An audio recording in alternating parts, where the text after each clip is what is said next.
Insecticides are substances used to kill insects. They eliminate disease-carrying insects in specific areas and are used in agriculture, medicine, industry, and by consumers. What do insecticides contain? The chlorinated hydrocarbons were developed in the beginning of 1940s after the discovery of the insecticidal properties of DDT. They contain BHC, linden, chlorobenzylate, methoxychlor, and the cyclodines, which include eldrin, diedrin, chlordane, heptachlor, and endrin. So what's the difference between insecticides and pesticides? Pesticides are chemicals that are used to kill fungus, bacteria, insects, plant diseases, snails, or slugs, among others, while insecticides are a type of pesticides used to specifically target and kill insects. Some insecticides include snail bait, anti-killer, and wasp killer. I think Thanos could have used this to kill the wasp.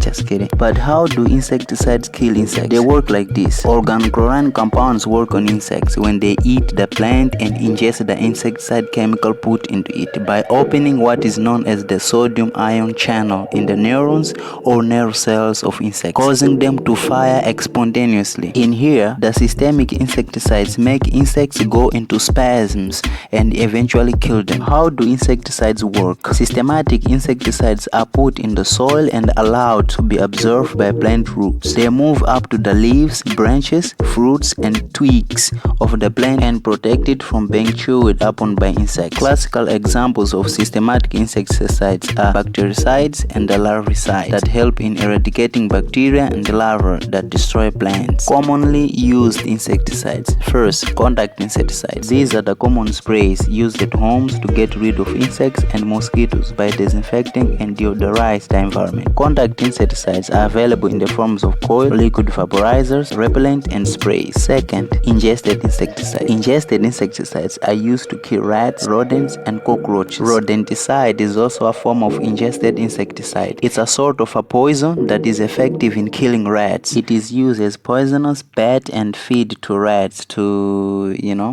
get rid of them. The most used insecticides are the organophosphate, carbamates, and the pyrethroids. So which is the best insecticide? Tarsal Pro is a multi-insecticide with 7.9% bifenthrin as the active ingredient. This is one of the most trusted and widely used insecticides by pest control professionals at home. So answering the question, the best insecticide is the Tarsal Pro 96 ounce 3/4 gallon jug. Is there a natural insecticide?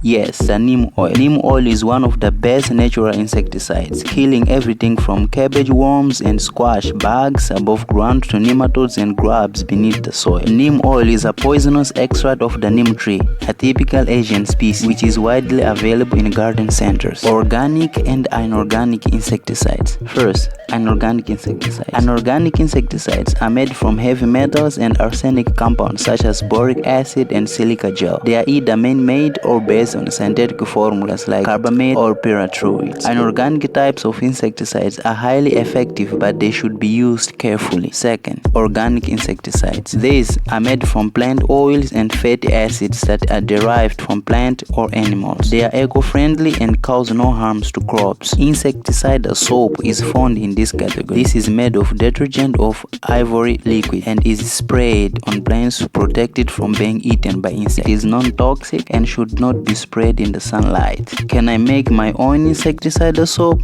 Yes. To make insecticidal soap, simply combine 1 cup of oil. The oil can be of any variety such as vegetable, peanut, corn, soya bean, with 1 teaspoon of either pure soap or dishwashing liquid. There you go. Is insecticide harmful to humans? Pesticides and insecticides do not just harm insects or pests, which are the target. Direct human exposure to pesticides can cause serious illnesses from respiratory problems to cancer, so precautions are necessary when handling these chemicals. You're most welcome. If you have learned something new today, give this video a thumbs up and don't forget to subscribe for more videos. Take care.